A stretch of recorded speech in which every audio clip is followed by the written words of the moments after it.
یہ متفق مسئلہ ہے کہ اذان کے دوران بیت الخلاء نہ جائے، یہ اذان کی اہانت ہے۔ ہاں اگر ایسا معذور ہے کہ وہ بے حجاب ہو سکتا ہے یا بیمار ہے، وہ معاف ہے، وہ جا سکتا ہے، عام حالات میں ہے۔ جب اذان ہو جاتی ہے اس میں حی علی الصلاۃ اور حی علی الفلاح، اذان کے بعد آپ دیکھیں کیا کرتے ہیں، حی بیت الخلاء، اور شرم کرو بے شرمو۔ اذان میں یہ ہے کہ یہاں سے اٹھو مسجد سے بیت الخلاء منڈے گئی، حی علی الصلاۃ حی علی الفلاح، اس کا مطلب لیا ہے بیت الخلاء۔ انا للہ وانا الیہ راجعون۔ وبدل الذین ظلموا قولا غیر الذی قیل لهم، ظالموں نے مقاصد شرع بدل دیے۔ نہیں، آپ آرام تسلی سے اذان سنیں، جب اذان مکمل ہو جائے جواب دے یا کلمات دعائیہ پڑھ لے، اس کے بعد آپ روانہ ہو جائیں۔ اللہ آپ کی مدد فرمائے، وہ خیر و عافیت سے زندہ لے آئے۔ بانگ بشروشی کپ کڑپ فوجیان بمنڈی کی چرتے روانی وے گل خانے تو دی بے شرما، یہ کام 10 منٹ پہلے نہیں ہو سکتا؟ جب 10 منٹ پہلے نہیں ہوا تو اذان 3-4 منٹ کی وہ آرام سے سن لو۔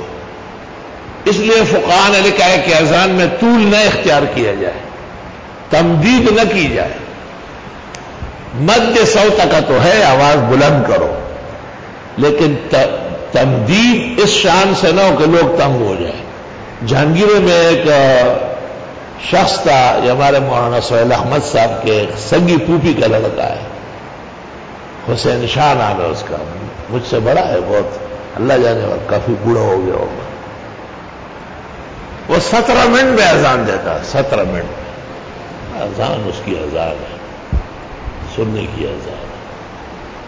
استاد گرامی قدر فخر العلم والعلم حضرت اقدس مولانا لطف اللہ سے خود اپنے گاؤں سے ہمارے گاؤں آئے اور اس مسجد میں گئے اور اس کو بلایا کہ بیٹے مغرب کی اذان نہ دیا کرے، وقت مختصر ہے، اور دیا کرے، 10 منٹ پہلے شروع کرو۔ وہ 10 منٹ کا ویوام ہوگا سب بل طرز دے لاگا دے پاں خویر برچو سویری شی دیر زمانہ و شمانہ دے اور دے حسین شاہ مولانا سہیل صاحب کی سگی پھوپھی کا لڑکا ہے،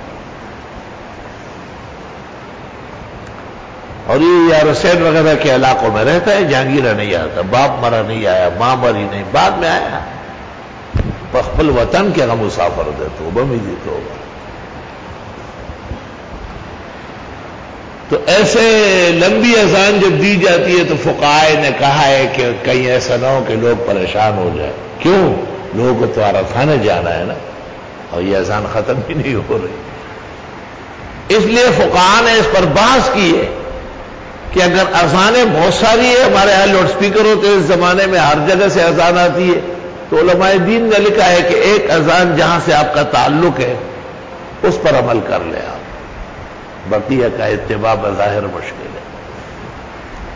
کتنے مسائل کتاب الاذان کے ہیں، باہر نہر تبیین فتاوی شام بھرا پڑا ہے۔ یہ آپ کو متوجہ کر رہا ہوں کہ مسائل کو خواہشات کے تابع نہ کرو، خواہشات کو مسائل کے تابع کرو۔